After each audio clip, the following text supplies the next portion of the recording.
Nous allons maintenant voir les avantages de l'externalisation. Effectivement, la démarche d'externalisation présente toute une série d'avantages. Premièrement, elle permet de transformer les frais fixes en frais variables. Là où une entreprise classique paie des salaires, il s'agit de payer des factures. Là où une entreprise classique achète des locaux, il s'agit de les louer. Le fait de rendre les coûts variables permet à l'entreprise de bénéficier d'une plus grande flexibilité. En effet, dans le cas d'une modification de la conjoncture, le périmètre d'activité peut être plus facilement modulable. Toutefois, il est important de remarquer que l'externalisation n'a pas pour objectif principal de baisser les coûts, mais bien de les variabiliser, afin de diminuer la sensibilité de l'entreprise face aux aléas du marché. Deuxièmement, l'externalisation transforme les coûts indirects en coûts directs. Dans une entreprise intégrée, le coût des fonctions support est souvent réparti de manière arbitraire. Dans ce contexte, il arrive parfois que l'on n'ait plus de visibilité sur le coût de ces fonctions. En revanche, dans une entreprise externalisée, on sait exactement ce qu'il en est.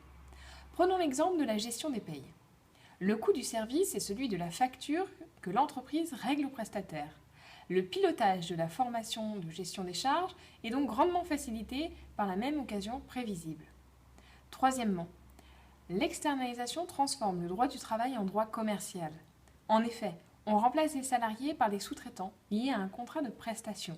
C'est pour cette raison qu'Uber s'abstient de payer des charges sociales pour ses chauffeurs en employant au statut d'auto-entrepreneur.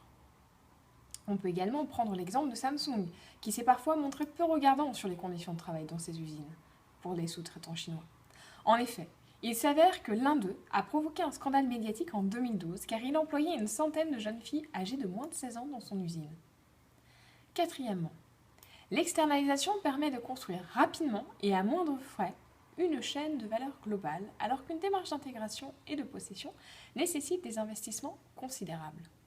Revenons une dernière fois sur l'exemple d'Uber, qui, en 5 ans, a réussi à étendre son réseau dans pas moins de 60 pays.